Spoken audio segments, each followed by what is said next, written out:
बिस्मिल्लाहिर्रहमानिर्रहीम। आज के प्रोग्राम के साथ मैं उनसुल्ला मलिक। नाज़रीन, लग यूं रहा है कि 27वीं तरमीम के खिलाफ पीटीआई मैदान में निकलना चाहती है और जो पहले कह रहे थे कि हम इमरान खान साहब की रिहाई के लिए तहरीक चलाएंगे, नवंबर या दिसंबर में एहतिजाजी तहरीक अपने जोरों पर होगी।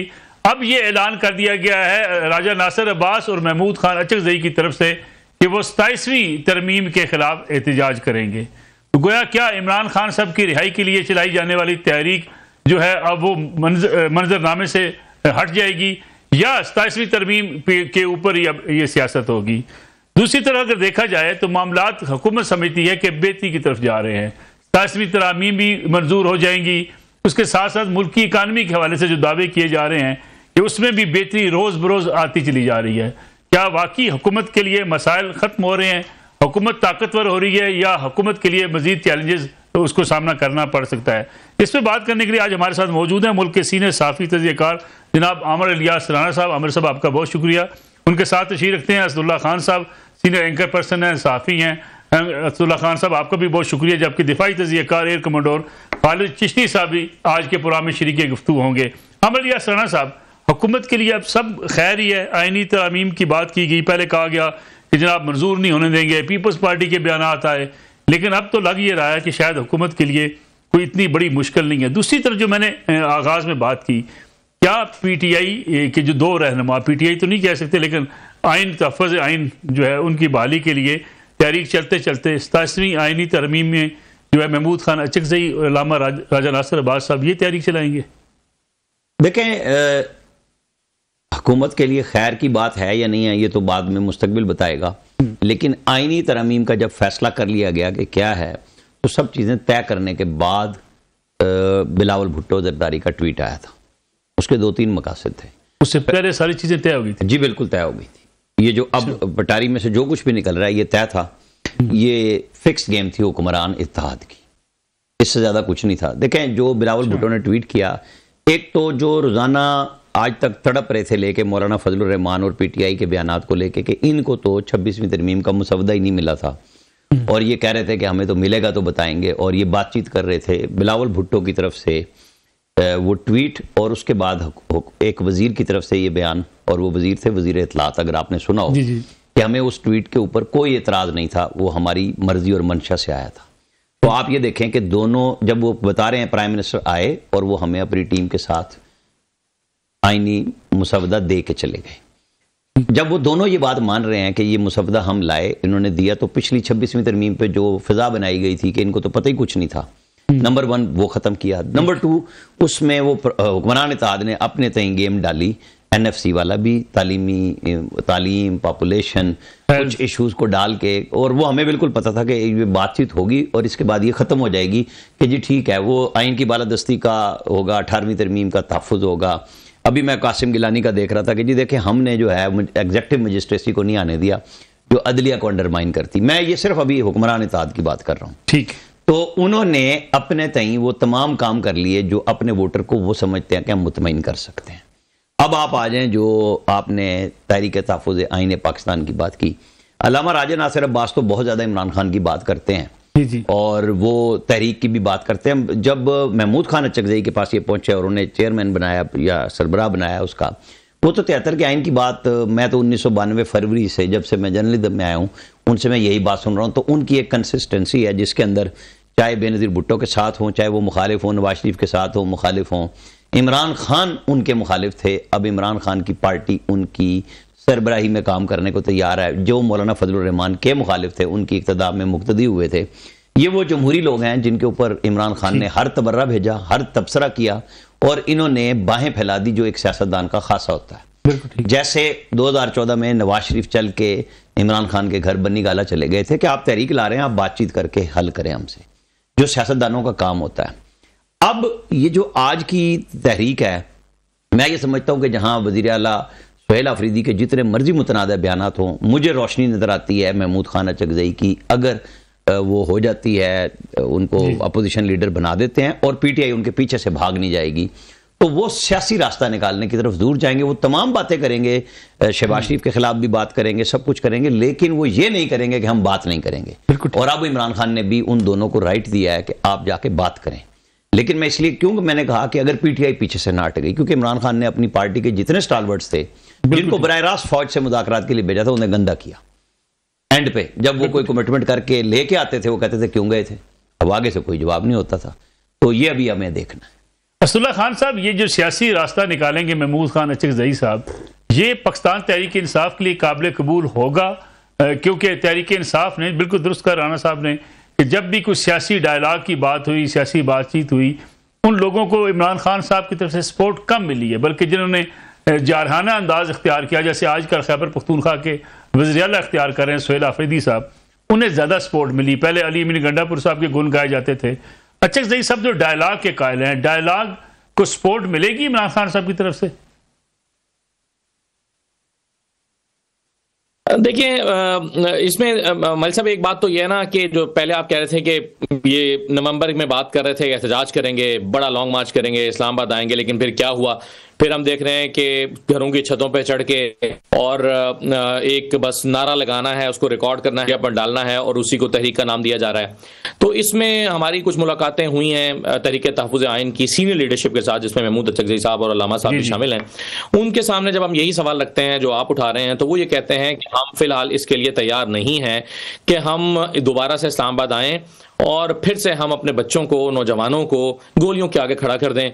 अगर फिर किसी की लाशें चली जाती हैं तो हम ये अफोर्ड नहीं कर सकते। वो आखिर किसी के बच्चे हैं, वो फैमिली है। हम अपनी तहरीक चलाने के लिए या अपने मकासद के लिए, चाहे वो सियासी हों, चाहे वो मुल्क के मुस्तकबिल के लिए हों, जो भी उनका नजरिया हो, लेकिन उसमें कीमती जानों का ज़िया हम अफोर्ड नहीं कर सकते और उसके लिए अभी हम तैयार नहीं हैं। तो ये तो कैटेगोरिकली उनका ये पॉइंट ऑफ व्यू है जो उन्होंने दिया है। तो मुझे नहीं लगता कि ये राय पार्टी के अंदर, चाहे वो पीटीआई हो, चाहे वो तहरीक तहफ़्फ़ुज़ आइन हो, वो ये राय इमरान खान साहब को दे रहे हैं कि फौरी तौर पर तहरीक चलाई जाए और इसके लिए कौम भी तैयार है, माहौल भी साजगार है, हालात भी ठीक हैं, तो हमें यह तहरीक अभी चलानी चाहिए, इस्लामाबाद आना चाहिए, वरना बहुत देर हो जाएगी। तो इस तरह की कोई चीज तो नजर आ नहीं रही। दूसरी बात यह है कि आप समझते हैं कि दिसंबर हो, नवंबर हो, अगले जनवरी, फरवरी, मार्च कोई एहतिजाजी तहरीक चलती दिखाई नहीं देती आपको?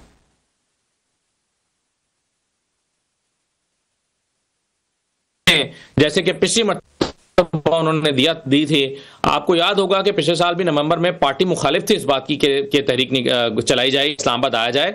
पार्टी इस बात की मुखालिफ थी, लेकिन इमरान खान साहब ने चूंकि कॉल दे दी थी और कॉल देने के बाद भी जाकर अली अमीन गंडापुर, बैरिस्टर गौहर, बाकी लोग मिलते रहे, उन्हें कन्विंस करने की कोशिश करते रहे कि भाई ये ना करें, लेकिन इमरान खान साहब ने कहा कि नहीं, मैंने तारीख दे दी और करना है। अगर इमरान खान साहब ने बगैर मशवरे के किसी की कॉल दे दी तो जुनैद अकबर, सुहेल आफरीदी और बाकी लोग, खास तौर पर खैबर पख्तूनख्वा के लोग, पंजाब से भी कुछ लोग अपने तौर पर कोशिश करके, और खैबर पख्तूनख्वा के लोग तो फुल फ्लेज तहरीक चलाने के लिए उस आमादा दिखाई देंगे।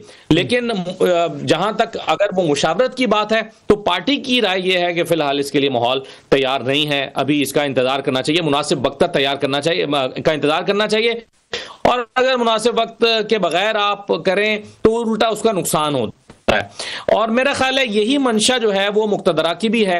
यही वजह है कि आपने देखा कि पिछले दिनों में फवाद चौधरी साहब, इमरान इस्माइल साहब, बाकी लोग, महमूद मौलवी साहब काफी एक्टिव नजर आए और टेम्परेचर को नीचे लाने की बात कर रहे हैं।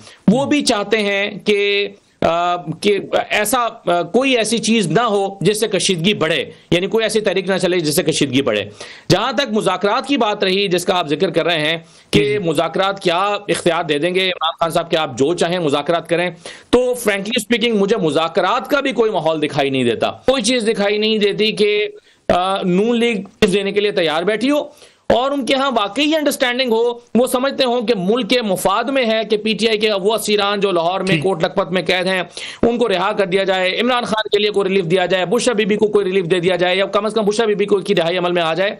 क्योंकि पाकिस्तान तहरीक इंसाफ पर जो कसा जाने वाला शिकंजा है, मैं समझता हूं कि वो नून लीग के मुस्तकबिल और उनके इक्तदार के तवील होने की अमानत है। असदुल्ला खान साहब, आपकी आवाज में थोड़ी सी डिस्टॉर्शन आ रही, मैं चाहूंगा कि उसको दुरुस्त कर दिया जाए, लेकिन हम ब्रेक लेते हैं, ब्रेक से वापस आएंगे शुरू हो जाए तो इसमें बात करेंगे कि एहतिजाजी तहरीक अगर नहीं चला पाएगी पीटीआई तो फिर वो दावे कहां रह जाएंगे कि इमरान खान साहब को अगर रिहा कराना है तो फिर तहरीक चलानी होगी। इस पर बात करेंगे एक ब्रेक के बाद। पुनः एक बार फिर खुशामदीद आमद दिया सलाना साहब, क्या ये 27वीं तरमीम के खिलाफ एहतिजाजी तहरीक चल सकेगी? क्योंकि अगर इमरान खान साहब के रिहाई के लिए तहरीक जो है वो कामयाब नहीं हो सकी तो अचकज़ई साहब की, राजा नासिर अब्बास साहब की तहरीक चल पाएगी? मैं सच्ची बात बताऊं, मेरा दिल चाहता है कि अपोजिशन की जो जमहूरी तहरीक है वो हुकूमत मुखालिफ कामयाब होनी भी चाहिए और उसे चलना भी चाहिए। कामयाबी से मुराद ये नहीं है कि वो आके कोई तख्ता उलट देंगे। महमूद अचकज़ई जो बात कर रहे हैं और जो अपोजिशन की इस वक्त बात है, इसको निकाल के कि सोहेल अफरीदी क्या कह रहे हैं, अगर वो जमहूरी अंदाज में जो भी करना चाहते हैं उन्हें रास्ता मिलना चाहिए, ये हक है उनका, और अपोजिशन की आवाज़ को रहना चाहिए।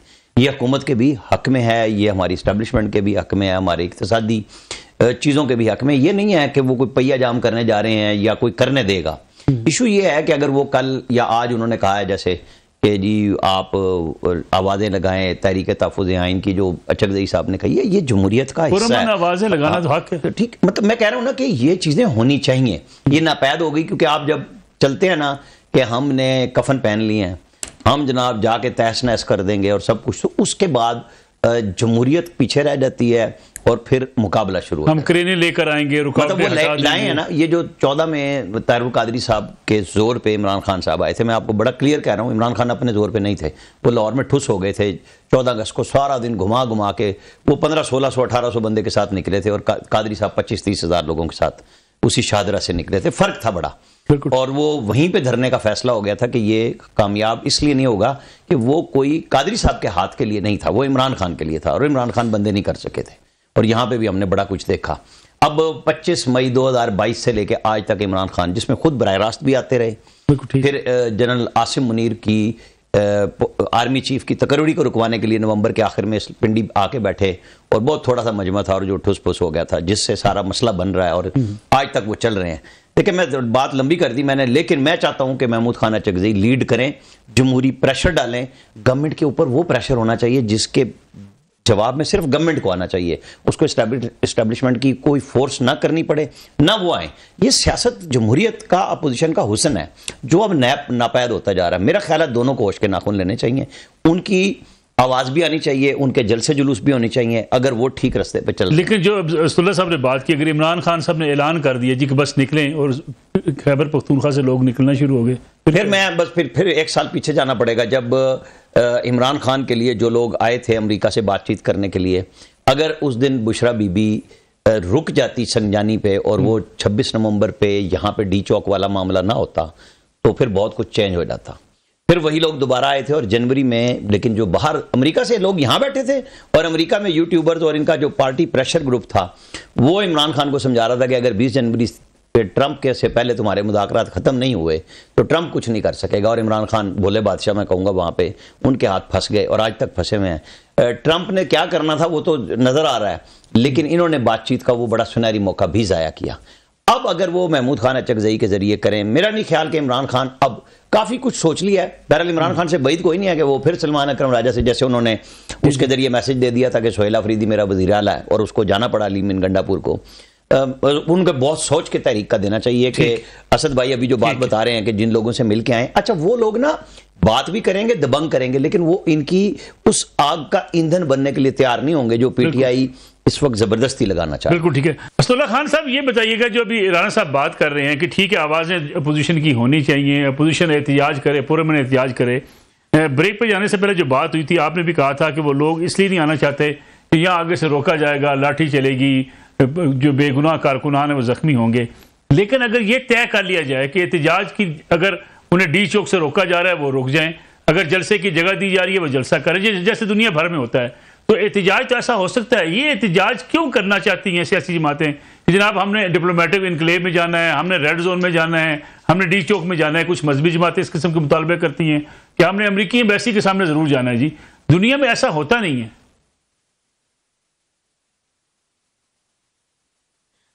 हमारे साहब, अभी जो बात यहाँ पर हो भी रही थी, राणा साहब भी कह रहे थे कि आपने सवाल भी किया कि अगर क्रेनें लेकर आएंगे और फिर हथियार लेकर आएंगे, हथियार तो खैर नहीं, लेकिन वो ये ज़रूर इत्तलात हैं कि वो जो शेल फेंकने वाले वो जो गन होती है वो उनके साथ ही पिछली मरतबा जब नवंबर में वो आए थे। तो ये क्रेनें लाना और कंटेनर्स को हटाने के लिए मशीनरी का लेकर आना, ये कोई क्यों लेकर आता है, इसकी ज़रूरत ही क्यों पड़ती है? देखें, आपको याद होगा मलिक साहब के 25 मई 2022, अगर मेरी तारीख गलत नहीं कह रहा, तो इमरान खान साहब ने ऐलान किया हुकूमत से निकलने के बाद कि वो इस्लामाबाद की तरफ मार्च करेंगे। लेकिन इसको हुकूमत ने एक चैलेंज के तौर पर लिया और उन्होंने कहा कि जी आपको इस्लामाबाद हम नहीं आने देंगे। और फिर मुझे भी याद है, मैं भी उस वक्त श्रीनगर हाईवे पे खड़ा सारा दिन वो शेल खाता रहा, मैं कवरेज के लिए वहां पर खड़ा हुआ था, और इतनी बदतरीन शेलिंग, बुजुर्ग वहां पर 70-70, 80-80 साल के लोग बुजुर्ग आए हुए थे और कशीदगी का नामो निशान नहीं था। इमरान खान साहब आना चाहते थे, आकर वो अपना एहतजाज करना चाहते थे, और जाहिर है एहतजाज करके वो कोई तारीख देते, वो फिर कहते कि इलेक्शन कराओ, मुतालबा करते और फिर अपने घर चले जाते। लेकिन उस वक्त राना सनाउल्लाह साहब को हकीम राना सनाउल्लाह का नाम दे दिया गया और कहा कि ये देखना, ये हकीम राना सनाउल्लाह साहब तुम्हारे साथ करते क्या हैं। पहली मरतबा पाकिस्तान में यानी हालिया तारीख में यह हुआ कि हमने देखा कि घरों में पुलिस दाखिल हुई, बच्चों को थप्पड़ मारे गए। लेकिन अब्दुल्ला साहब, अगर थोड़ी सी मैं इसमें, अगर आप मुझे इजाजत दें, उस वक्त भी इमरान खान साहब ने कहा था मैं डी चौक जरूर जाऊंगा, जबकि डी चौक आने की उन्हें इजाजत नहीं मिली थी। जी, तो मुझे ये बताइए कि जब अदलिया की बहाली के लिए नवाज शरीफ साहब ने लॉन्ग मार्च किया था, जो गुजरांवाला तक आया था, तो क्या उसको किसी ने इजाजत दी थी कि लॉन्ग मार्च करें? तो वो लॉन्ग मार्च लेकर आए थे।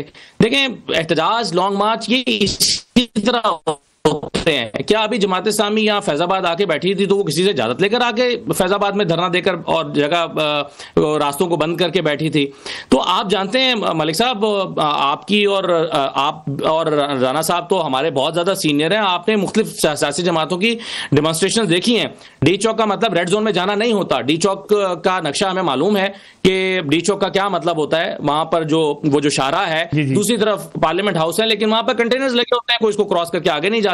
लेकिन हुकूमत ने इसको अपना एक जिद बना ली, और उसके बाद फिर हमने देखा कि जितने भी एहतजाज हुए उसमें फिर जिद बना ली गई कि कोई आएगा तो उसको आने नहीं दिया जाएगा। अगर यहां लियाकत बाग में आने की कॉल दी जाती है तो पूरा पिंडी बंद कर दिया जाता है कंटेनर्स लगा के।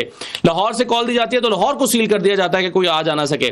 तो ये जो कल्चर है, ये भी तो कल्चर गलत है ना, कि खुद आप इसको सपोर्ट करेंगे। और मेरा ख्याल यह है कि जमहूरी तरीका यह है कि कोई एहतजाज करता है और पुरअमन एहतजाज कर रहा है तो उसको एहतजाज करने देना चाहिए। तो अगर यानी तहरीक इंसाफ को हम ये कहते हैं कि पुरतशद्दुद जमात बन गई है और ये 9 मई वाले बन गए हैं, लेकिन 9 मई से पहले 25 मई भी तो हुआ था 2022 में, तब तो कोई किसी पर हमलावर नहीं हुआ था। क्यों रास्ते रोके गए थे? क्यों पुरअमन लोगों पर आंसू गैस के शेल मारे गए थे? क्यों जिद बना ली गई थी कि इमरान खान को नहीं आने देंगे? तो फिर आहिस्ता आहिस्ता ये ऐसा कल्चर डेवलप हो गया जिसमें तशद्दुद का उन्सुर आ गया और दोनों तरफ से आया। अब्दुल्ला साहब, क्या ये मामला तब नहीं बिगड़ा जब इमरान खान साहब ने रावलपिंडी GHQ के बाहर जाके एहतजाज करने का ऐलान कर दिया था जी कि हम वहां जाएंगे, जिससे चौधरी परवेज इलाही साहब ने फिर उसको बाद में उनको रोका भी कि नहीं वहां मत जाएं? क्या वहां से आगाज नहीं हुआ इन चीजों का?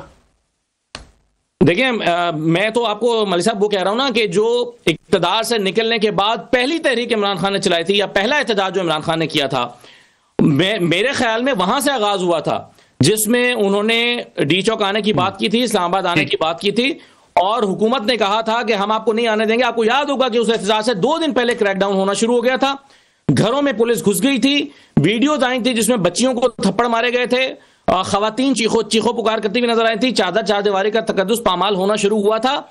वहां से टेम्परेचर बढ़ना शुरू हुआ और फिर होते होते फिर वो नवंबर वाला हुआ, फिर इमरान खान को गोली लगने का वाकया हुआ, फिर 9 मई हुआ। ये सारे अनफॉर्चुनेट वाकये हुए, मगर क्या जरूरत थी आपको कि एक सियासी जमात, क्या इस नौयत के लॉन्ग मार्च बाकी जमातों ने नहीं किए थे? क्या बाकी जमातों को इजाजत नहीं मिल रही थी कि वो लॉन्ग मार्च करें और एहतजाज करें? क्या इमरान खान के दौर में नहीं हो रहा था? क्या उससे पहले इमरान खान ने नहीं किया था?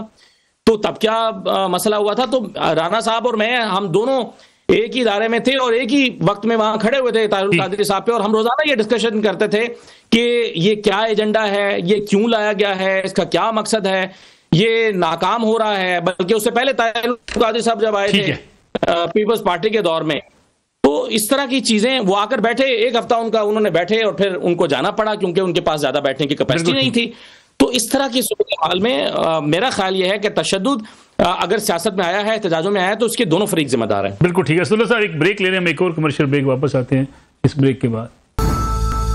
प्रोग्राम एक बार फिर खुशामदीद। राना साहब, ये जो दोनों फरीक जिम्मेदार हैं, हुकूमत, अपोजिशन, पुरतशद्दुद सियासत के। असद साहब जो बात कर रहे थे ना, मैंने वो लिख के रखी थी, दिसंबर 2012, ये वो वक्त था जब 2022 नहीं 2012, जब तारुल कादरी साहब दिसंबर की सख्त तरीन सर्दी में पीपल्स पार्टी के आखिरी दौर में जब आए थे ना, वो हो गया काम जब वो उन्होंने वज़ीर-ए-आज़म को फारिग कर दिया था, सदर को फारिग कर दिया था। तो ये उस दौर की रियासत बचाओ। तो मैं और ये दोनों, उनकी जो खवातीन बैठी थी ना, वहां में इकट्ठे दोनों खड़े थे।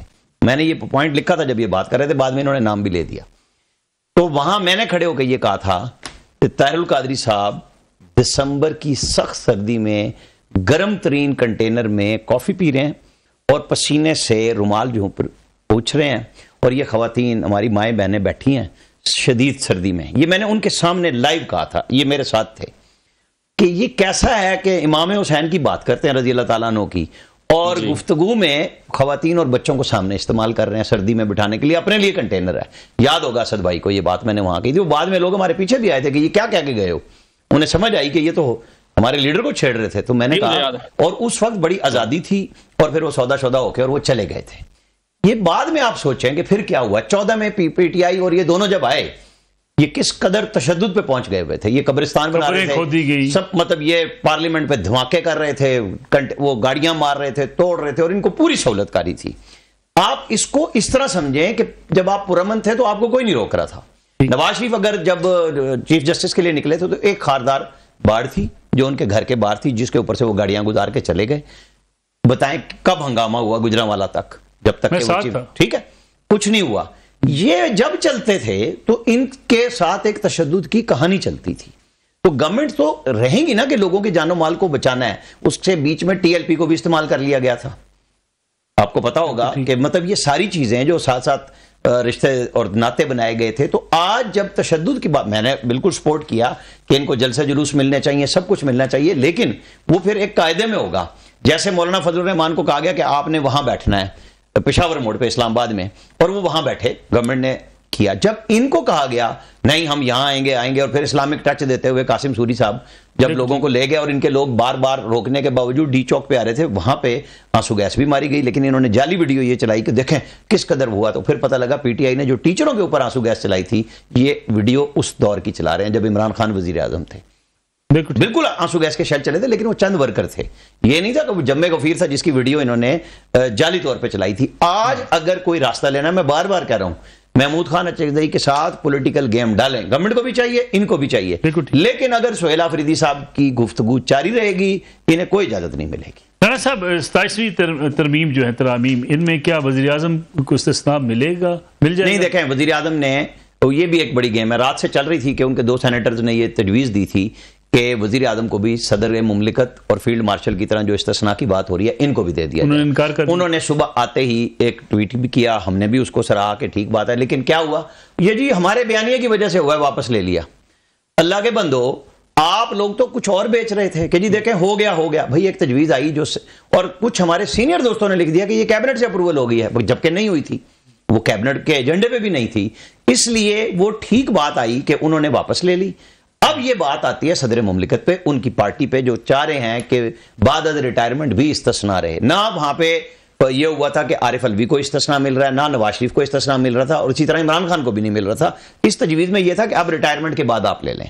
वो जो कहानी बनाई गई सारी की सारी, बहरहाल इस्तिस्ना नहीं लेना चाहिए। इखलाकी और रसूली तौर पर बात यह है कि आप जो भी खिदमात सर अंजाम दे रहे हैं, जिस भी ओहदे पर दे रहे हैं, उसके आप जिम्मेदार हैं। उसके बाद कल को अच्छा यहाँ पे कितने तहफ़्फ़ुज़ लिए गए, क्या वो 8वीं तरमीम नहीं बनाई थी जनरल ज़िया उल हक ने, वो 13वीं तरमीम में उड़ा नहीं दी नवाज शरीफ और बेनज़ीर भुट्टो दोनों ने। फिर ये जिसका क्रेडिट आज सिर्फ पीपल्स पार्टी लेती है कि सदर जरदारी ने दिया, मैं 97 की बात बता रहा हूं। यही सारे इख्तियारात नवाज शरीफ और बेनज़ीर ने मिलकर आइन को वापस दिए थे, यही 18वीं तरमीम में आए। आप जितने मर्जी तहफ़्फ़ुज़ कर लें, वक्त सदा एक जैसा नहीं रहता, ये सबके सोचने की बात है। लेकिन राणा साहब, ये तरामीम है, अगर सारी ओपन कर दी जाती, पब्लिक के सामने रख दी जाती, तो शायद इबाम ना होता। नहीं, मेरा ख्याल है कि अब जो स्टार्ट में जहां से प्रोग्राम शुरू हुआ था, कि जब इन्होंने फाइनल कर लिया आपस में, बिलावल भुट्टो के जरिए ट्वीट कर दिया गया। आप कहेंगे कि जी वो बहुत बड़ी तरमीम थी जो 1 साल बहस हुई। आइडियल बात है ना, जब मर्जी करा लें, लेकिन क्या 97 में बेनज़ीर भुट्टो और नवाज शरीफ दोनों ने मिलकर चंद घंटों में तरमीम नहीं की थी? सिर्फ एक दिन पहले फारूक लगारी को चोटी ज़री जाके नवाज शरीफ बताए थे कि कल हम आपका इख्तियार वापस ले रहे हैं, और उस दिन सुबह खबरें में मेरी लीड छपी हुई थी कि जी ये 13वीं तरमीम आ रही है और ये मुसवदा पूरा छप गया था। लेकिन मोहतरमा बेनज़ीर भुट्टो सेनेट में बैठी आके वहां से पास होते हुए का अमल देखा, और साथ ही कौमी असम्बली से भी पास कराया उन दोनों ने मिलकर। ये मुख्तलिफ अदवार में मुख्तलिफ कहानी होती है। जब आइन बन रहा था तो कई महीने बहस होती रही, 18वीं तरमीम पे बड़ी बहस हुई।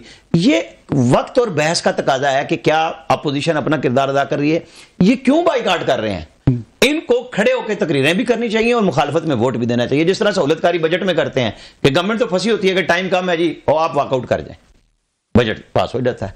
अब भी इनको चाहिए कि हर तहरीक पे अपनी मुखालफत में बात करें और खड़े होकर वोटिंग कराएं। लेकिन वो कहेंगे नहीं जी हमने तो बाइकाट कर दिया था, क्यों कर देते हैं? असदुल्ला खान साहब, 87वीं आईनी तरमीम का जब फाइनलाइज हो गया जी कि पेश की जानी है, उसी वक्त पीटीआई ने कह दिया जी कि हम हर सतह पे इसका बाइकाट करेंगे, ना कमेटी में शामिल होंगे, ना इसमें हम जो है सपोर्ट करेंगे किसी भी सतह पे। एक पार्लियामेंट में किरदार अदा करने के लिए अपोजिशन का, राणा साहब की बात दुरुस्त नहीं है कि इस पर अगर बहस कर ली जाती, इस पर बातचीत की जाती और जिस चीज़ को आप मुस्तरद करते हैं उसको मुस्तरद करते।